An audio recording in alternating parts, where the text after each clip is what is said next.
Thanks for coming. Therese, should I just introduce myself and do all that stuff, or do you want to do that? If I can do it, it's fine. Yeah, I'll just say one thing before we start, and then you can introduce yourself. Thanks everybody for coming. This is a teach-in. It's a part of the teach-in series that we're planning on doing about social movements, the history and tactics. So trying to look at specific tactics used in social movements. And so Thomas Nail has come to teach us about Zapatistas. Take it away. Thanks, Therese. Thanks to Therese and the other organizers for inviting me to come and speak, and thanks for everybody for turning out. I know it's hot, and especially without the fan. I know it's slightly hotter, but turning off the fan will mean that you can hear what I'm saying, hopefully. So if you can't, if that doesn't work, let me know. So my name's Thomas Nail. I teach at the University of Denver, philosophy. And some of this stuff comes out of the work that I've done recently. I just, or at least in 2 weeks or something, a book that I wrote on the Zapatistas will be out with Edinburgh University Press. So that's some of my interest in the history of Zapatismo. But as it turns out, some of the tactics that they've made popular through the 90s and aughts have actually become some of the standard tactics that we see most today popularized, specifically in the context of Occupy. So I know the title, Tactics That Work, is a bit ambitious. The title should probably read something like Tactics That Work Sometimes Depending on How You Use Them and in What Situations, but that's not a very sexy title, so just Tactics That Work. So these are limited tactics. I know there are a lot of them that we could look at. These are just 4, and maybe I'll only get to 3. I'm going to try to hustle through them, so maybe I'll get to the 4th one. But these are tactics that have been recently popularized by the Occupy movement. So they've come to some attention. I think they're relatively central, not defining only for Occupy, but maybe of the last 15 to 20 years of radical left struggle. So the question is partially of these tactics is a historical question, some of how they actually work. So in each of the tactics, I'll go through one, first providing a definition, basically what the heck is this tactic, how does it work basically, and 2, a history of its usage, who's used it, where did it come from, etc. And the 3rd will be the strengths and weaknesses of the tactic. So not every tactic is perfect, it doesn't work in every situation. It depends, and since we can't analyze every single situation in like 30 minutes or something, I'm just going to go over some general pros and cons. Here's where it works well, here's where it doesn't work so well, historically. So the legacy and the connection here with Zapatismo is that people, when Occupy emerged, started using all these tactics, people who were being exposed to them like, where the heck did all these things come from? Where did these tactics emerge from? So people like Naomi Klein and Michael Hart and Tony Negri and David Graeber were very quick to write, very short little articles saying like, oh, these tactics, these have been used by the People's Global Action and the Alter Globalization movement, and there's a history to them, and Occupy has really taken them on, right? But the question is, well, where did the Alter Globalization movement get these in the first place? Which is not really talked about. And the answer is Zapatismo. Not originary in any sense of prime origins, they didn't just invent this stuff, but they really popularized it. They are the ones that motivated and really implemented these tactics to be used popular for the last 15 to 20 years, and now taken up with Occupy. Okay, so we'll start with the first one, which is horizontalism. So sorry, the 4 tactics. The first one is horizontalism, leaderless networking. The second one is consensus decision making as a tactic. The 3rd is the collective use of masks as a political tactic. And the 4th one is inclusive, multi-fronted struggle.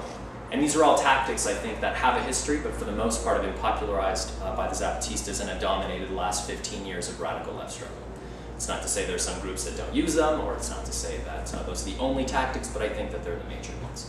So first, horizontalism, what is it? So first, a negative definition and then a more positive one. The negative one is that it's non-hierarchical. It's a type of organizing that doesn't have a hierarchy. It's decentralized. There's no central administration. There's no president or anything like that.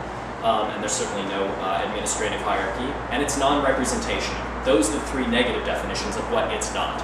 Okay, it doesn't claim to speak for everyone, it doesn't have a representative, and it doesn't have any center or hierarchy. The more positive definition of it is a network of coordinated struggles. It's pretty broad, it's a network, right? We'll talk about that in a second. It's a global network of communication among equals. So those are the sort of more positive ones. It's the coordinated group of struggles, it's a network of struggles, and it's a network of communication. Those are the two positive definitions of it.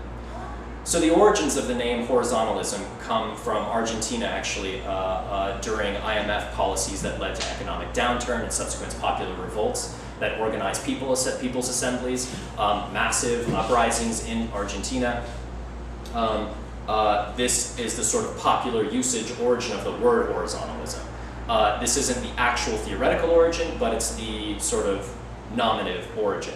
There's actually a book relatively recently, 2006, published by AK Press by Marina Citrin, called Horizontalism, Voices of Popular Power in Argentina, which sort of documents the history of this concept as it emerged in Argentina. She says, and this is her definition of horizontalism, as the name suggests, it implies a flat plane upon which to communicate. Communication entails the use of direct democracy and strives towards creating non-hierarchical and anti-authoritarian structures. Okay, really general definition here. This definition almost fits exactly with what the Zapatistas had outlined many years previous in 1994. So the Zapatista, this is 1996, the first Zapatista Encuentro. The definition of horizontalism was laid out.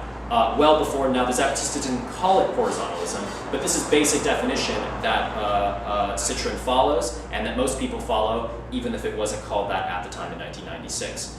So for the Zapatistas, which, brief preface for those of you maybe who don't know a lot about the Zapatistas, they are a revolutionary indigenous organization, Chiapas, Mexico, that declared its autonomy from the Mexican state in 1994, the day that NAFTA went into effect. I could go on and on, but I'm just going to sort of leave it at that. They, in one of their first events, was called the First Intercontinental Encuentro for Humanity and Against Neoliberalism.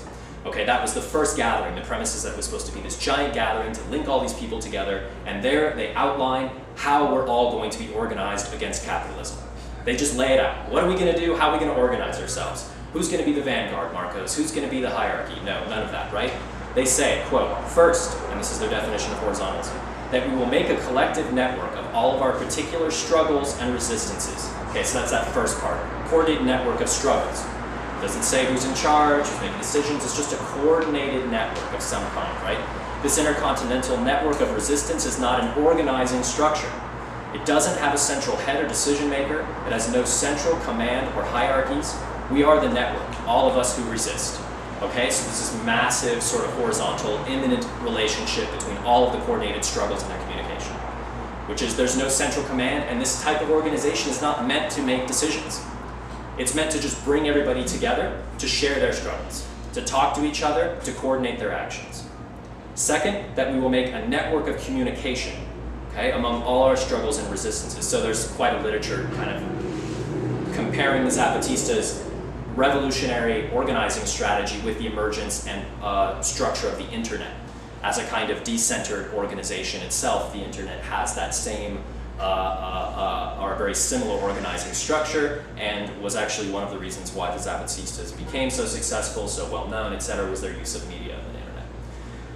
Okay, so that's the first definition. The legacy of this is that they started a second encuentro. This one is in Spain in 1997, and this one was important because this is a gathering of about 3,000 activists over 50 different countries in Europe, and the idea, or really around the world, and the idea was to create something more tangible than the encuentro. So it wasn't just a gathering. People were like, okay, yeah, we need to have these gatherings of communication, yada yada, we get together, talk about how everything's terrible, what we're going to do about it, but we need to do something about it, right? So this is the emergence, it was plotted in 1997 at the second encuentro, but the third encuentro is really where the People's Global Action was started, which was a group that was like, let's build on the Zapatistas' principles of horizontalism, and let's put it into practice, right? And then let's take some action, some coordinated global actions.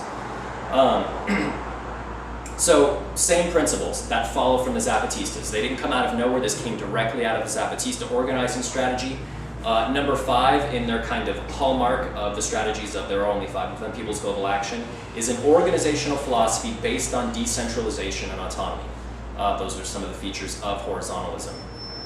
And even one of the founders, Frederick Habermas, quote, the hallmark of horizontality, and this is particular to what the Zapatistas are saying. So here, direct connection, attributing horizontalism to People's Global Action, which People's Global Action was the major organizing force that began the alter globalization movement.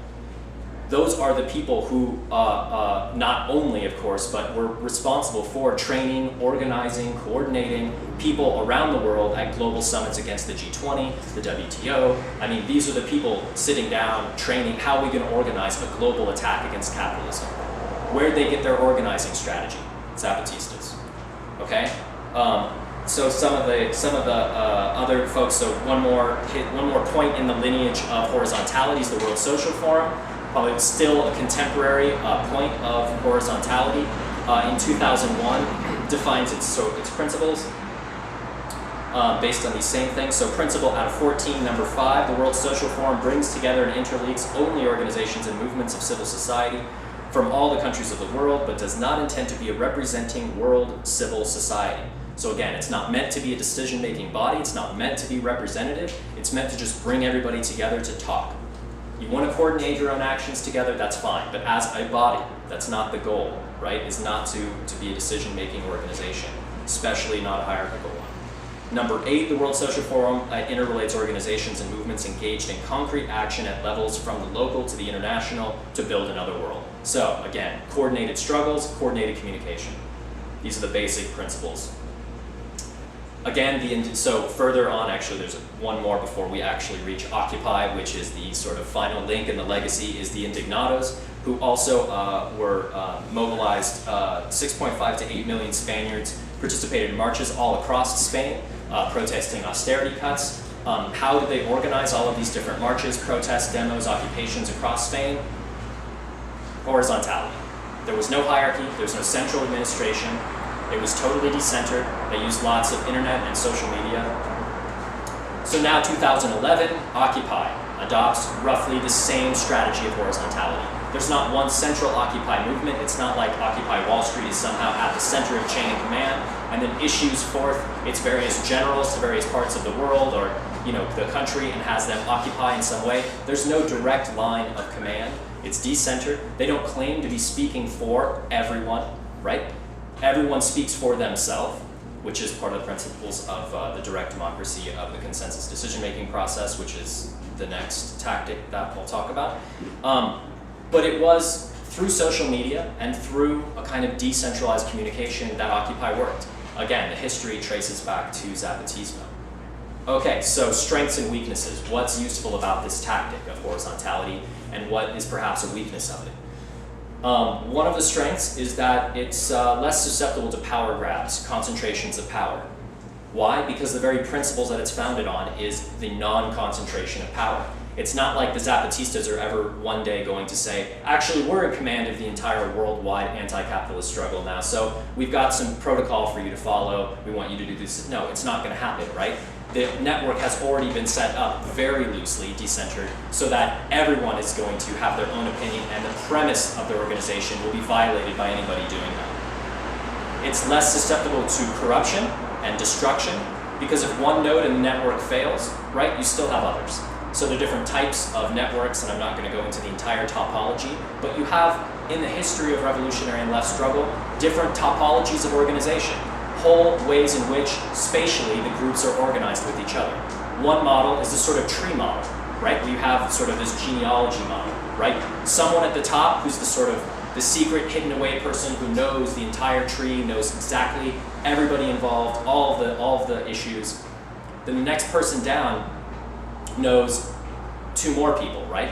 Knows 2 more people, and those 2 people don't know the people on the other side of the tree because not all parts of the branches are connected, right? The branches sort of spread out like dendrites, and this one over here doesn't know this one over here. The benefit of this type of tree organizing is that, for example, in the Algerian resistance against France in the occupation, they organized in this sort of tree structure, and it was great because when people were kidnapped, when insurgents were kidnapped and tortured, they could only be tortured for the information of the people just in their very tiny part of that tree. They didn't know the entire chain of command. They only knew one or two other people, so they could never get back to the head of the tree. Weakness of the tree is that if you ever get to the center, the top person, and you capture that person or kill them in the case of Algeria, then it's over. Everybody falls apart because now nobody knows anybody and can't restart the network.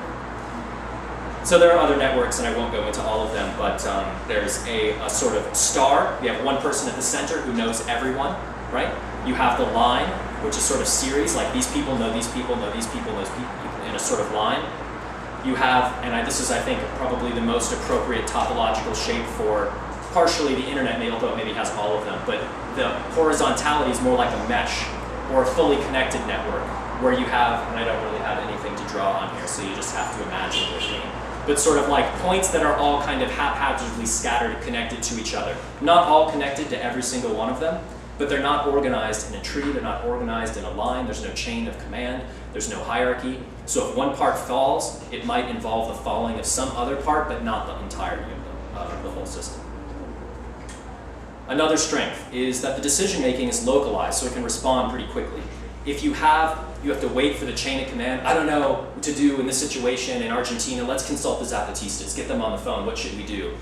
Then you have to wait for the Zapatistas and their administration to go through their process and figure it all out, right? So having a non-hierarchical and decentered organization means that the decision-making is actually localized. So local groups can just respond to their situation with full authority without having to consult you might think back to the ages of sort of more 1960s sort of hierarchical or 70s socialism, where you have Russia as the head, has its tributaries, everything has to be approved by the funders, etc. Another way to think about this too is sort of the difference between chess and Go. I don't know if you've ever played the game Go, but with chess, it's like things take a while, right? You got to start with the king, and your moves are all, sort of constrained by, well, is the king going to be safe? You got to worry about the central administration, and all of your pieces are regimented hierarchically. Some have different degrees of movement, and those don't change. Those are built into the piece, right? So your advance on the enemy is very slow, turn by turn, moving forward, slowly creeping up, right? Always protecting the king. But Go is a different game entirely, right? It's much more of a network-type game of horizontality, which is to say any point on the Go board, you have 200-something points on the Go board, you put a piece down, these little black or white pieces, at any point in the board. And it's about establishing territories and defending territories that can emerge and disappear on the board immediately from any point. So that's a sort of localization of horizontality that's nice, spontaneous, quick results. The fourth is it's non-representational, so it doesn't claim to speak for others. And here, there's lots of reasons to not speak for others. Maybe this is some evidently good point in your mind, but it could cause all sorts of problems. For example, the last legacy of revolutionary struggle linked to Russia and the USSR and the sort of massive communist hierarchy. If you do not, that usually speaks for all of its tributaries. In doing so, you risk alienating those tributaries by speaking to them, fracturing the union. Weaknesses. Horizontalism is great. It does a lot of things well. It also does some things not so great. One of the major contestations actually in the World Social Forum right now happening is between people who actually want the World Social Forum to be something more like a decision-making body, because it's not. It doesn't make global decisions. It's a place in people like, yes, we come here year after year and talk about how terrible everything is. Can we make some decisions about what to do? Oh, well, that's not the type of organization that is, right? A lot of sort of unions and socialist parties want to turn the World Social Forum into a decision-making body that would actually start making some collective decisions as the World Social Forum. And at that point, that's not exactly what this is. So it's not a decision-making network, which is a weakness, I guess, if you want it to be that, and maybe not if you don't. The second one is the effect on the official political apparatus is sort of nebulous. Having horizontalism, it's great, it's decentralized, right? You can have lots of independence, but one thing, if it's not a decision-making body, then there is a kind of nebulous effect on the decision-making apparatus of the sort of dominant political situation. Some examples are the Zapatistas. From some perspectives of radicals in Mexico, they're like, Zapatistas didn't do crap, right? They can talk all they want about changing the world and living their own sort of autonomous struggle out in the jungles of Chiapas, but really in terms of actual legal policy, transformations of the state, they didn't change any of those laws they wanted to change. They didn't gain the rights that they wanted to gain. They didn't legally win anything. So from the perspective of state politics, the Zapatistas are a big fail. Or at least that's one way to look at it. Another more generous way, as I say, is you could say the effects are nebulous, right? What exactly were the effects of Zapatismo on the Mexican public? Did it change anybody's mind? Did it transform the way that people thought, right? What are all of the secondary ways in which they affected technically non-official political channels? This same complaint has been leveled against Occupy Wall Street precisely for this reason, is that, yeah, your decentered, non-decision-making, non-representational body has gotten a lot of people mobilized, so it's such a wide net that almost anybody can participate, but really, you haven't changed any laws. What has Occupy Wall Street done? What laws have you changed? Have you overthrown the government? Have you changed the things that you thought were terrible? Have you reformed the financial system? Well, not yet, right? I mean, the criticism is that that horizontalism is not really geared to doing those sorts of things. But again, I don't think that there are no effects of Occupy Wall Street, and certainly there are plenty positive ones, but they don't always take the form of, oh, we elected so-and-so to be our representative in this state. Now we have an Occupy representative representing us in Denver or Virginia or whatever, right? If that's the measure of success, then yes, you could say horizontalism is a weakness in that regard. So it's also a bit diffuse. The incredible heterogeneity is good, but it's also a bit slow to unify any sort of agenda or unify any sort of group. The World Social Forum has been around for a really long time and has, 14 principles that they can all agree on, and that's about it, right? Other than that, it still is this place for people to get together, but it's taken a long time to unify anything like some kind of united anti-capitalist left. Okay, so second strategy or tactic here is consensus decision making. And probably you all know some bit about consensus decision making already, so I'm not going to go into the nitty-gritty details of how it works, etc., but I'll give you some of the basic history and its importance in left struggles for the past 15, 20 years. So consensus decision making, first, is a process.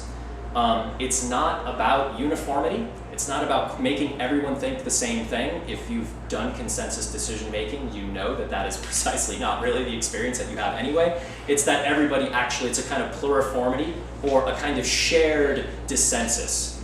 We all kind of agree for the most part on this thing, right? But it's not that we all think the same thing. It's that we're all able to mostly get on board with something to some degree, right? So it's a kind of held tension of a bunch of people.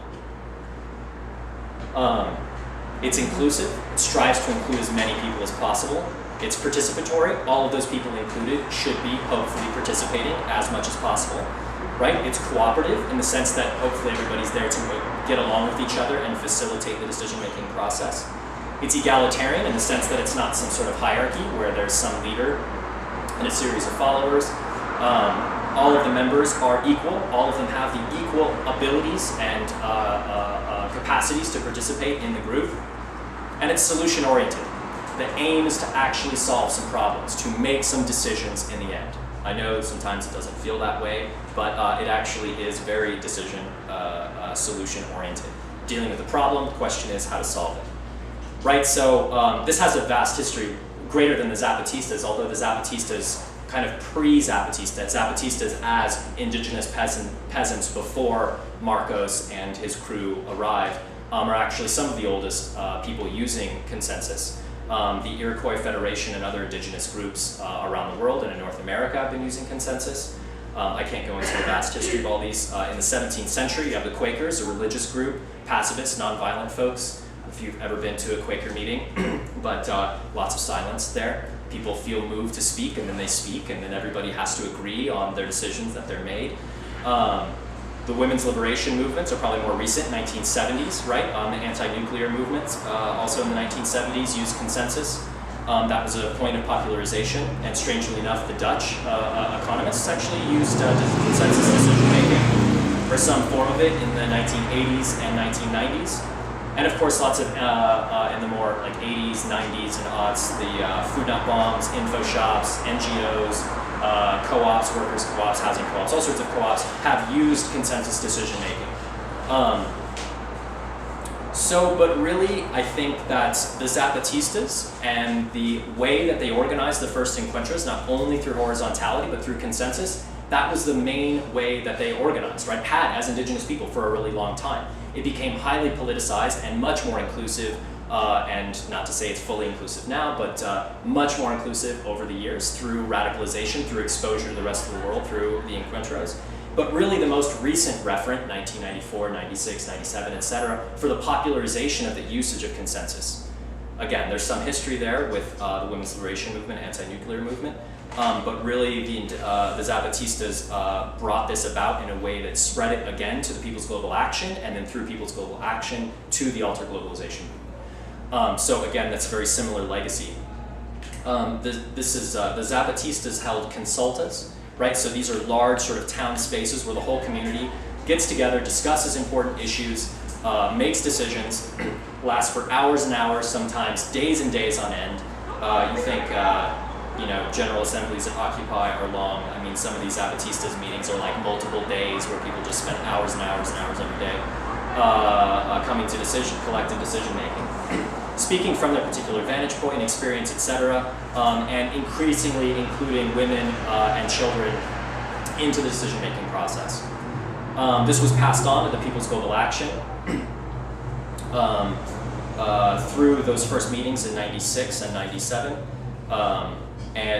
So people like David Graeber writes in an article called The New Anarchist, which is sort of identifying this strand of post-Zapatista type of tactics. He says, well, these are all anarchist tactics. Anarchists have taken up all of these tactics, right? He says one of the main inspirations of the new generation of anarchists are the Zapatista autonomous municipalities of Chiapas, indigenous communities who have been using consensus process for thousands of years, only now adopted by revolutionaries to ensure that women and younger people have an equal voice.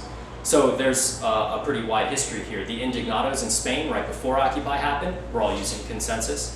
At Occupy, General Assemblies, all run by consensus, in fact started at Occupy Wall Street by a bunch of anarchists, also members of People's Global Action. The legacy there should be clear that I'm trying to trace out. Strengths, okay, of consensus, strengths and weaknesses. So the strengths of consensus decision making is that actually avoids a lot of, maybe this is kind of negative strengths here, but it avoids a lot of the problems of majority-based decision making. The first one being competition. When you get together and you're there to make a decision and it becomes a matter of like somebody's gonna win and somebody's gonna lose, it creates a very different vibe and very different feeling of the way in which that's gonna proceed, right? You're trying to, it's all or nothing. You're either gonna win this decision or you're gonna lose this decision. Now, as a loser, that feels pretty crummy, especially to lose consistently in a decision-making process that's majority-oriented. So it ends up alienating a minority, right, who's going to be consistently displaced. Consensus avoids this problem. The other is increased partisanship, decreased cohesion and effectiveness. So it's actually increasing camps and groups of people, right, who are trying to vie for their own position so that position will win. If it's consensus, it doesn't really work that way. Everybody's got to be on board. Your camp has to be everyone, right? So it's not partisan in that sense. The fourth benefit here is that the minority feels less commitment to a decision. So if you're part of the minority vote in a majority-based decision-making process, and you're losing all the time, having to follow a bunch of rules that someone else made and you didn't really get a say in, or you got your say and they told you, too bad, you lost. How is that going to make you feel about following through? How committed are you going to be to those things which you're now doing? Probably not very committed, since your voice was crushed and no compromises were made in your position. So those are some of the benefits of it, in addition to the obvious ones, the quality and participation, all that stuff, if you see those as strengths. The weaknesses of consensus decision-making are, number one, the preservation of the status quo. The way that consensus decision-making works is that it works to modify the status quo. All proposals should be modifications on what already is the case. So you work from there. If you go to vote and it fails or whatever, you default back to the status quo. One fallback of this, or one, potentially detrimental thing here, is that this can actually make it really hard to get anything done, right? You can maintain the same very easily, but it's hard to change it and make it much different, right? So you could have a majority of people who actually want things to change, but if you have a substantial minority who are willing to keep it the way it is for a long time, then that's going to be the dominant route. So I lived in co-ops for about 8 years. We used consensus decision making, and one of my favorite stories about where I realized the serious implications of this remain with the status quo ideal and how it can be tweaked with just the right language in a proposal is some fellow housemates proposed to the house to use house money to purchase, this was a vegan house, the entire house was vegan, to purchase a rat bot. And a rat bot is a rat whose brain has been modified by putting in electrodes and wires with a little joystick, so scientists can control the rat with, you know what I'm saying, through the joystick, control the rat's movement. Obviously this was super offensive to the entire house, and everybody's just like, what are you talking about, that's horrible, you know? So what they did was they proposed to not get a rat bot. And then everyone's like, oh yeah, totally, yeah, you know, no, let's not get a rat bot. And they're like, I blocked that. So effectively, what they had done was inverted, presumed that the status quo was not the case, and then blocked the contradictory proposal, passing it, giving them the rat bot. Does that make sense? Anyway, I realized this, I was like, oh yeah, that's right, consensus does operate on the status quo, and it's hard to change it, and you can't propose things that presume the status quo is something other than it is, or else you're trying to cheat the system somehow. Another weakness is that it's very susceptible to disruption. Maybe some of you have experienced this. You can get one very fervent, active individual who is absolutely unaccommodating, unrelenting, and is going to not change their position, period, and it's going to block any attempt for you to do anything. That's totally possible. You can get that person in your group, and that can happen, and it can really slow things down, if not bring them to a grinding halt. The third one is sort of my favorite one here, which is the Abilene paradox. What you can get is, in consensus decision-making situations, is this weird outcome where everyone can agree, consents on something that nobody wants. This is the case because the way that consensus often operates is a kind of presumption about the will of what everybody else wants, right? You're trying to be accommodating, you're trying to come to a shared agreement, and so you're trying to be perceptive and attentive to what other people are wanting.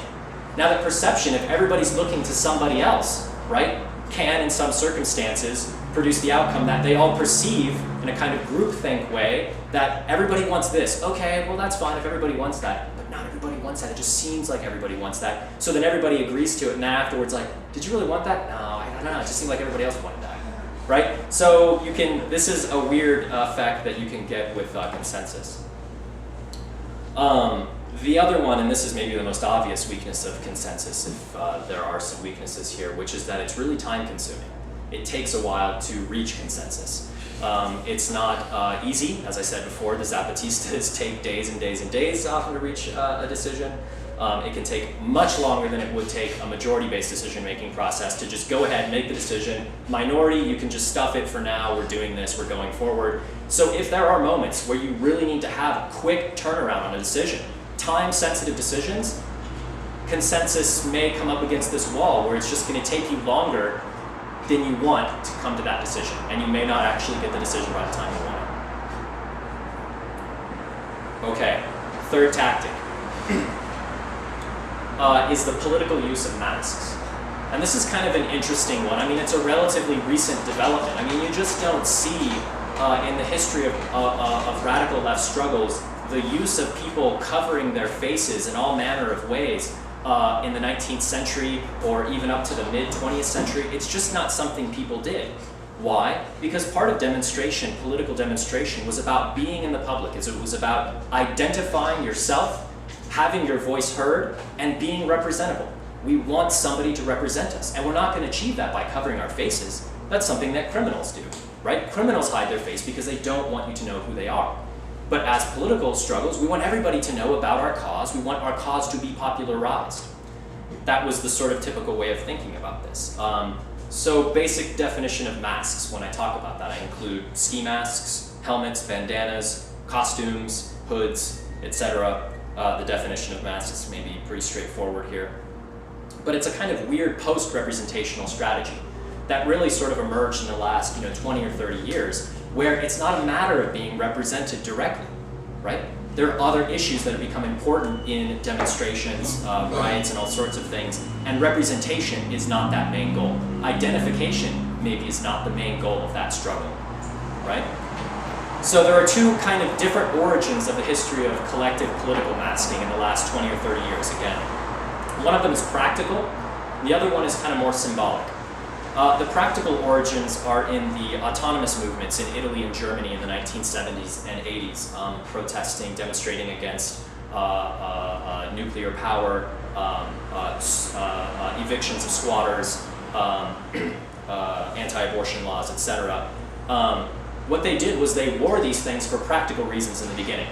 They were like motorcycle helmets so that they wouldn't have their heads bashed in by the police. They were masks to, fully cover their face, or excessive black clothing and padding so they would be less bruising, right? They were protection against the police. Obviously, can't subtract entirely the symbolic dimension there, but it was mostly practical, right? Eventually, though, in Germany, these were outlawed as they were considered passive weaponry. To protect yourself from being beaten by the police was considered passive weaponry. Interesting there. So the other origin of this is in Zapatismo, and this is a more symbolic origin because they're very thin, tiny red bandanas. They're not, or ski masks or whatever. They're not really there for protection so much as they are for more symbolic reasons.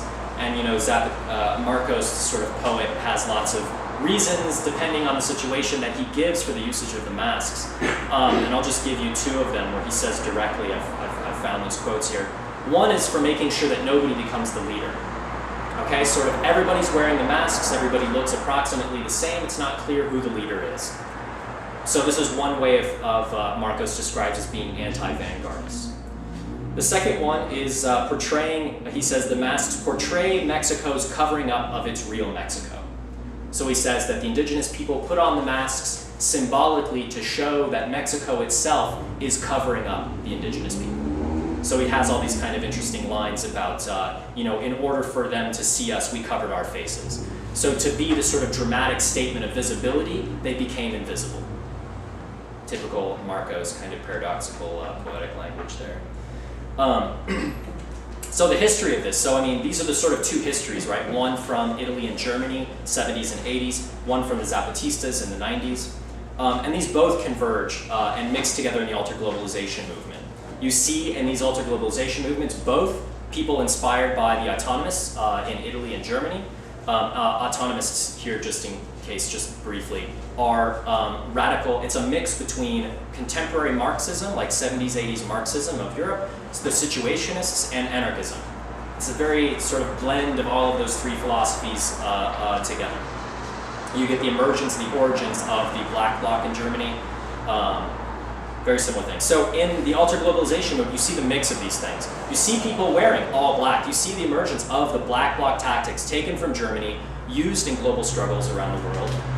You see all kinds of blocks, really. The pink bloc, the white bloc, my favorite, the clown bloc. It's a different type of masking, maybe not very protective to wear a rubber nose, but maybe more symbolic in the block structure. But you also see Zapatista solidarity groups. So not only people wearing protective gear against the police, but also people wearing bandanas in solidarity with the Zapatistas. So these two things sort of merge together. And then the next link in the history here is Occupy. So where does Occupy stand? Well, Occupy is the greatest so far hodgepodge of all of these different histories. They incorporate not only, you get the black blocks, you get the various different blocks of various kinds, the wearing of black, the bandanas, etc. You also get people still wearing Zapatista solidarity masks, but you also get the invention or the implementation of a new type of mask at a really large level that it hadn't been used before. And this is the Guy Fawkes mask, right? This had not been used to this capacity, which is the greatest selling mask on Amazon. It beat out Batman and Harry Potter. It's a huge selling mask, right? I don't know if they measured balaclavas on Amazon. I didn't really check those statistics, but so why did people start using Guy Fawkes, right? That's a kind of original moment here for Occupy in addition to these other traditions. Interestingly enough, the answer is actually the German and Italian autonomists. But it's a long story, so, well, maybe not that long. But there's a few steps in between the German Italian autonomists to the Guy Fawkes mask at Occupy. So I'll walk you through it step by step. The first is that Alan Moore, who's a British comic writer, self-identified anarchist, wrote a graphic novel series called V for Vendetta in the 1980s, specifically 82 to 89. And in the novel, the main character V sort of demands that everybody, or asks that everybody, put on this Guy Fawkes mask and show up at the Parliament at this time, at this date, right, for the revolution. So this is not actually part of the original gunpowder conspiracy to assassinate King James. This is all added by Alan Moore here.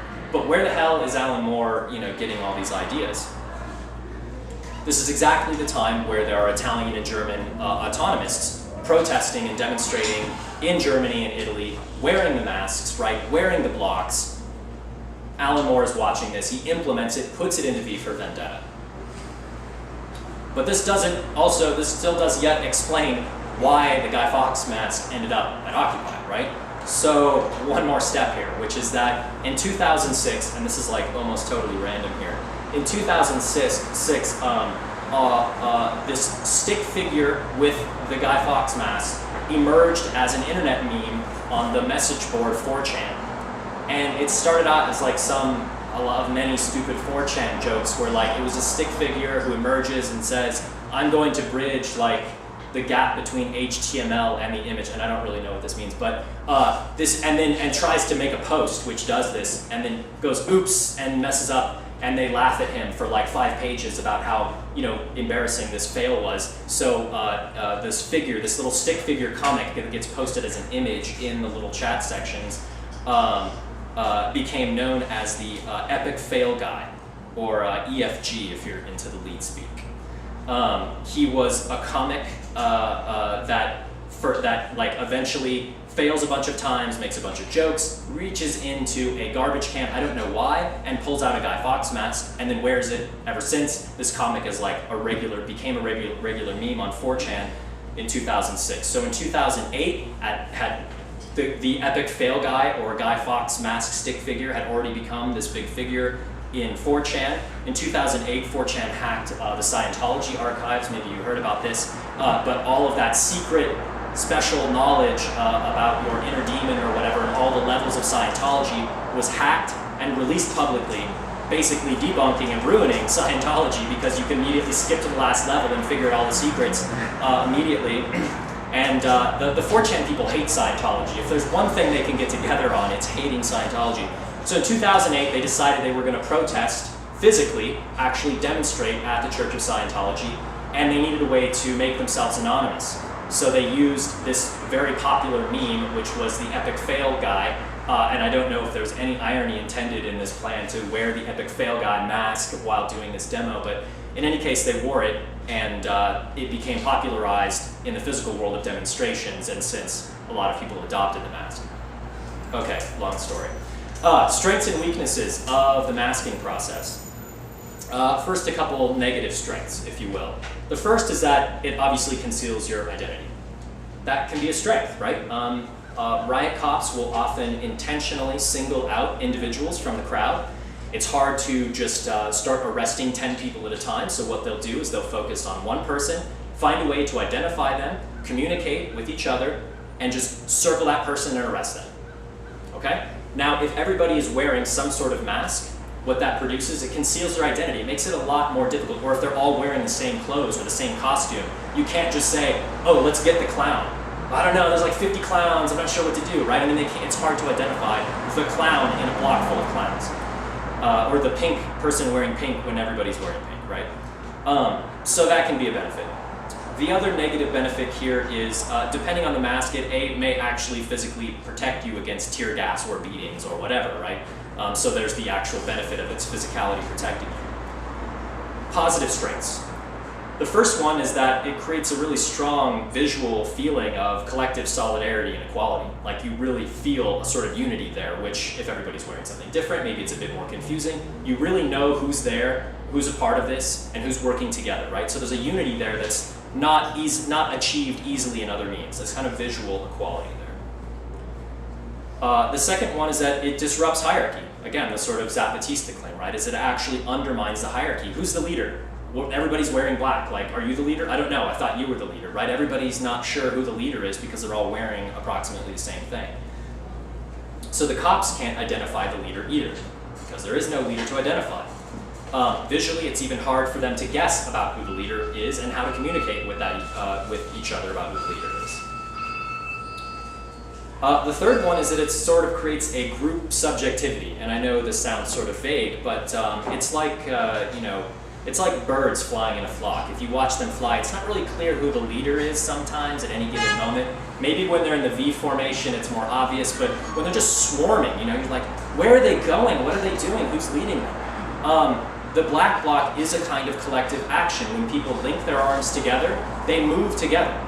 So in training demonstrations, I was at this anarchist gathering in Kansas, and the training was to link up arms and imagine yourself like birds in a flock, right? Flying, like who's leading? We're all leading. We're all moving together in this general direction, right? You have some stragglers and you have some people going faster and you're trying to like pace yourself and figure out what the tempo is, right? To create a kind of subjectivity that's shared, a kind of agency that's shared across people. There's actually a really interesting kind of I want to say personification, but it's actually animalization. There's a book called Anarchist Farm, which is kind of a riff on George Orwell's Animal Farm, but the story is about a bunch of animals who are all engaged in this anarchist struggle against the capitalists, and the birds are doing this very similar black bloc style training. Anyway, so the fourth is that masking facilitates group actions, certain group actions, like de-arrests. So de-arresting is when, for example, police have singled somebody out, they're arresting them.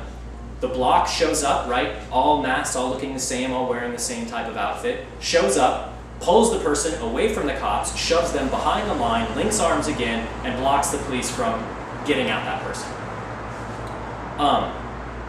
Just a word to the wise, don't ever try to individually de-arrest someone. It won't work. You gotta have a lot of people there. Don't try to do it on your own. It will not be successful. You will just be arrested.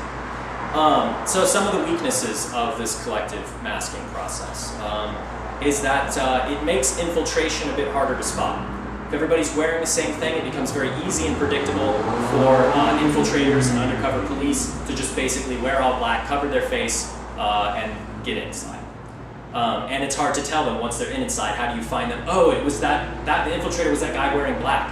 Okay, well everybody's wearing black, so this is going to be even harder to find and single out that infiltrator, even if we did discover them at one point. And if groupthink in consensus encourages a kind of unreflective herd type mentality, or risks that, then group act, although it sounds really terrible, group act might be the kind of block masking sort of equivalent, where you just sort of act. If there's a kind of spontaneity to your movement, a kind of group subjectivity, you may not be prepared to lose your individuality and your freedom of choice to the degree that you may, which is that the group may decide to do something as a whole, in which maybe you're not comfortable or maybe you changed your mind, but now you can be caught up in that group. The third is kind of specific to the Guy Fawkes mask. Again, best-selling mask on Amazon. But purchasing the mask makes a financial contribution to Time Warner, who owns the rights and mask image, and gets paid a licensing fee for every one of these $6 masks that people buy. So Time Warner, in a sort of small way compared to their billions and billions of dollars of profit, is making a little bit of money off of your act of autonomy and resistance and its history back to the autonomists in Germany and Italy, etc., is somehow today contributing a bit to Time Warner's profits. How am I doing on time? It's about 6:30, and we have to get it at 7. We should be done closer. Okay, I'm just going to wrap up there so we'll have time for discussion. So thanks